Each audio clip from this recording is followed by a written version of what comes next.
Bienvenido a Libramel, donde el alma recuerda cómo volver a la luz. Hoy no llegaste por curiosidad. Estás aquí porque fuiste llamado. Aquí nada es casual, todo ocurre a tiempo divino. Lo que vas a escuchar es revelación, y cuando la verdad habla, los pueblos despiertan. ¿Qué va a pasar realmente con la electricidad en Cuba durante los primeros 6 meses del año 2026? ¿Será un tiempo de colapso, de control, de quiebre, o el inicio de una presión que despierta al pueblo? Lo que se muestra para la electricidad no trae alivio, ni transición, ni mejora gradual. Lo que se revela es repetición, agotamiento y oscuridad intensificada. La situación continúa igual, pero no igual en calma, sino igual en desgaste acumulado. Apagones más frecuentes, más largos, más impredecibles.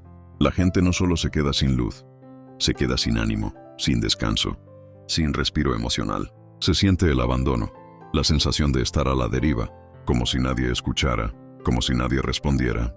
La noche deja de ser solo física y se convierte en una noche interna, una carga psicológica colectiva. El cansancio ya no es momentáneo, es profundo, sostenido, repetitivo. La oscuridad no se suaviza, la oscuridad se intensifica. Sabemos que falta capacidad técnica, y también existe indiferencia, frialdad, ocultamiento. Se normaliza el colapso, se maquilla la realidad, se minimiza el impacto humano. El pasado se repite una y otra vez. Promesas que ya se escucharon, discursos que ya no convencen, explicaciones que no alivian. La gente entra en un estado de frustración constante, de rabia contenida, de tristeza silenciosa.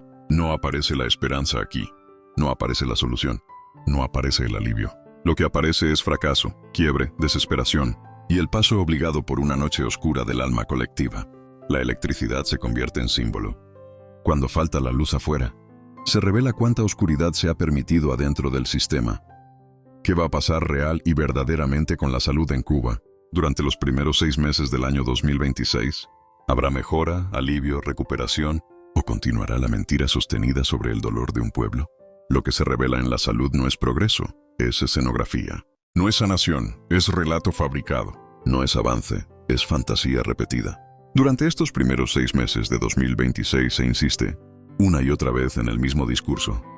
Todo va a cambiar, todo va a mejorar, ya viene la solución. Pero la realidad no acompaña a las palabras. Las promesas se repiten, los resultados no llegan.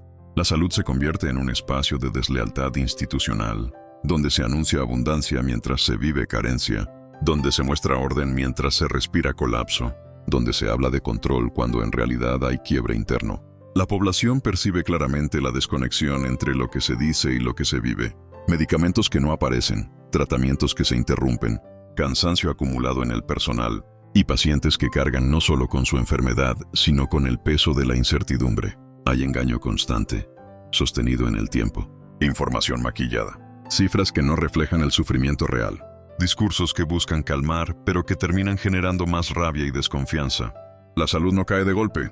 La salud se desgasta lentamente, hasta que el cuerpo social entra en un estado de agotamiento profundo. Se ven rupturas, cierres de ciclos. Se ve el final de una estructura que ya no sostiene la vida como debería. Aquí no hay consuelo ni hay alivio.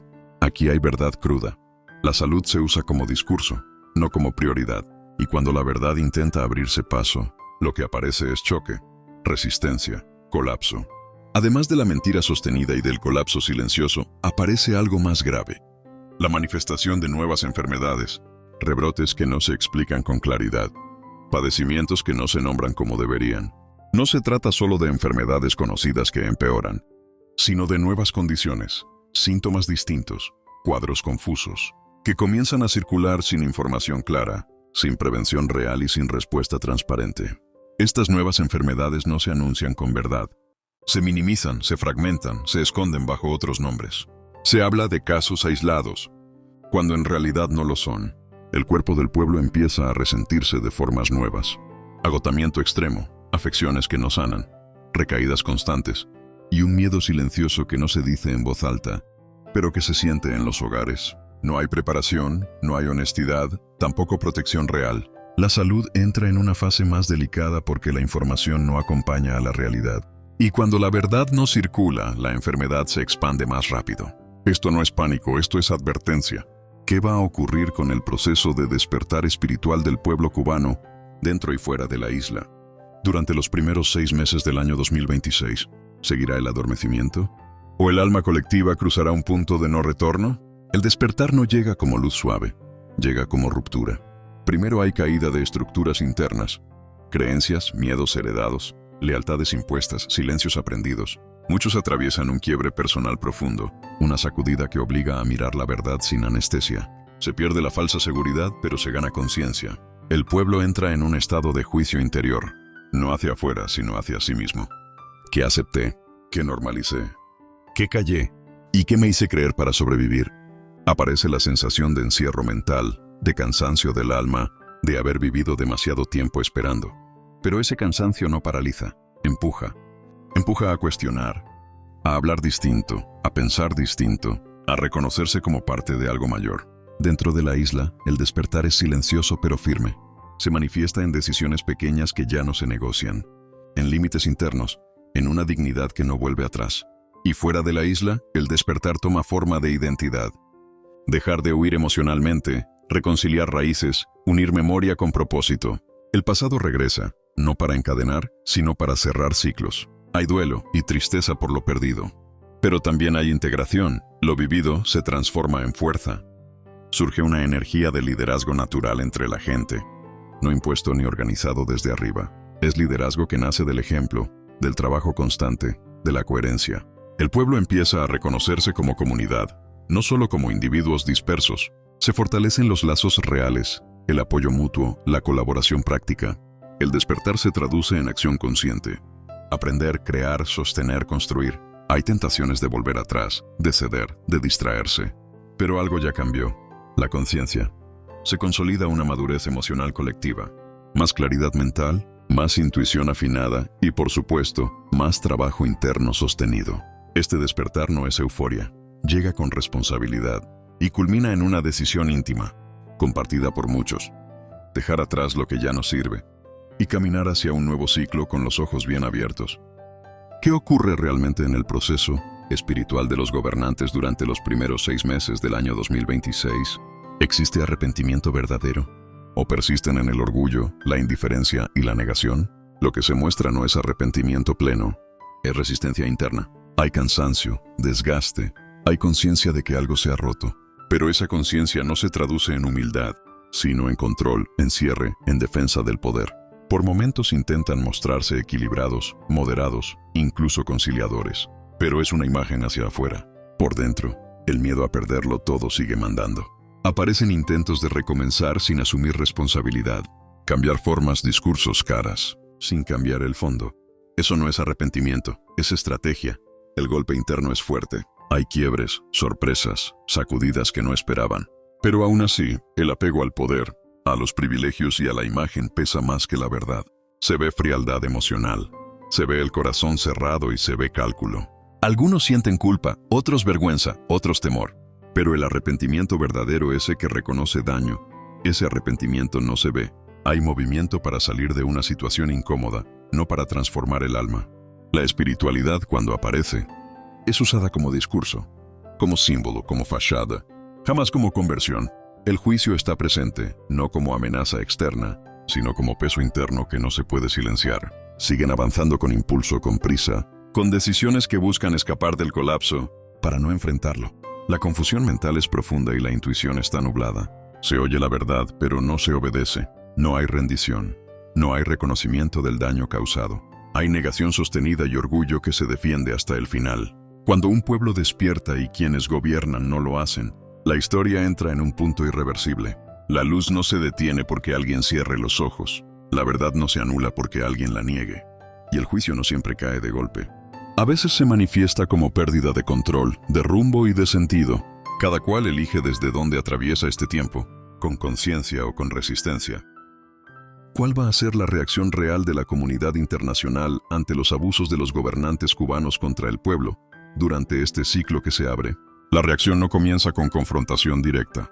Comienza con observación, con análisis frío, con una evaluación cuidadosa de costos y consecuencias. Hay sensibilidad, sí, y hay conciencia del sufrimiento, pero al inicio predomina la cautela.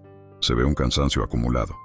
La repetición de abusos, la persistencia del daño, la imposibilidad de justificar lo injustificable. La narrativa oficial empieza a perder fuerza fuera de la isla, y lo que antes se toleraba por conveniencia empieza a incomodar. La comunidad internacional no actúa como bloque único. Algunos actores muestran empatía genuina y presión moral. Otros se mueven desde el interés estratégico, midiendo cada paso. Pero algo cambia. El silencio deja de ser cómodo. Aparecen pronunciamientos más claros. Se iluminan los hechos.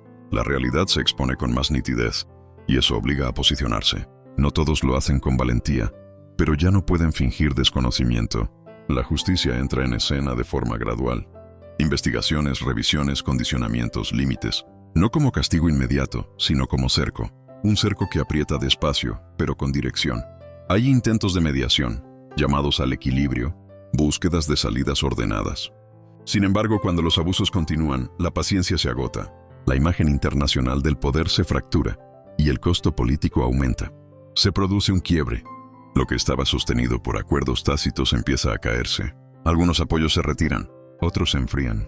El aislamiento ya no es solo económico o diplomático, es moral.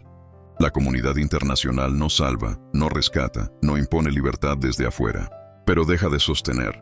Y cuando se deja de sostener, el peso cae donde corresponde. Al final, la reacción es esta: exposición, límite, retirada de respaldo y presión sostenida. No por compasión únicamente, sino porque el abuso reiterado rompe el equilibrio global. Esto no es un acto heroico externo. Es la consecuencia natural de insistir demasiado tiempo en la injusticia. La historia siempre registra quién habló, quién cayó y quién sostuvo lo insostenible. ¿Te has preguntado qué ocurre en Cuba cuando el sostén externo se derrumba y ya no hay a quien culpar? Para los 6 primeros meses de 2026, lo que se abre no es un cambio suave ni negociado. Es un quiebre. Lo que parecía firme cae de golpe y deja al descubierto el vacío, el cansancio colectivo y la sensación de hasta aquí llegamos. Durante los primeros momentos, el pueblo entra en una mezcla de hastío y silencio contenido, mientras quienes controlan los recursos intentan aferrarse a lo poco que les queda. Con miedo a perder privilegios, control y protección, se activan maniobras oscuras, mensajes confusos, amenazas veladas y decisiones tomadas desde la desesperación. Hay información que sale a la luz, documentos, voces internas que hablan y figuras que quedan expuestas. El sistema intenta paralizar al país, frenar movimientos, desgastar la resistencia emocional. Se ve represión pasiva, estancamiento forzado y una vigilancia más tensa. El miedo se usa como arma, pero ya no funciona como antes. El pueblo, aunque golpeado, no retrocede. Hay resistencia, hay confrontaciones internas, traiciones entre ellos mismos y luchas por el control de lo que queda. Se intenta guardar, retener, congelar, como si el tiempo pudiera detenerse. Pero no se puede. La presión económica se vuelve insoportable. Escasez más profunda, familias quebradas, migraciones internas y un éxodo silencioso que deja huellas visibles. A partir de ese punto comienza el desplazamiento. No es huida, es transición. Se empiezan a mover piezas clave. Algunas salen del escenario, otras cambian de bando. Aparecen alianzas inesperadas, acuerdos tácticos, contactos discretos. El discurso cambia, el tono se suaviza, se busca legitimidad afuera y calma adentro. El pueblo empieza a notar grietas reales en la estructura. Luego viene la templanza forzada. Ajustes, intentos de equilibrio, concesiones mínimas para evitar el colapso total. Pero la balanza ya no está de su lado. Hay pequeñas victorias simbólicas, gestos que levantan el ánimo colectivo. Se respira un aire distinto. Aparece la sensación de que algo nuevo es posible, aunque todavía no esté definido. En la segunda mitad del periodo, la narrativa oficial se rompe. La gente ya no cree, ya no espera promesas. El despertar es interno y colectivo. Se activan decisiones individuales valientes, reencuentros, pactos de conciencia. La verdad empieza a imponerse sin gritos. La justicia comienza a moverse, primero lenta, luego firme. No es venganza, es consecuencia. Hacia el cierre de estos 6 meses, Cuba entra en una fase de reconstrucción emocional. No todo está resuelto, pero el rumbo cambia. Hay dignidad recuperada, esperanza real y una sensación clara de que el ciclo anterior terminó. Se abre un nuevo comienzo con trabajo duro, vigilancia ciudadana y una madurez que antes no existía. Esto no es para asustar, es para despertar. Si este mensaje te resonó, pásalo de cubano a cubano. Comparte esta palabra, porque cuando la verdad circula, el miedo pierde fuerza. Suscríbete para seguir recibiendo claridad, conciencia y visión. Cuba necesita voces despiertas, no silencio. Yo soy Libramel, donde tu alma recuerda cómo volver a la luz.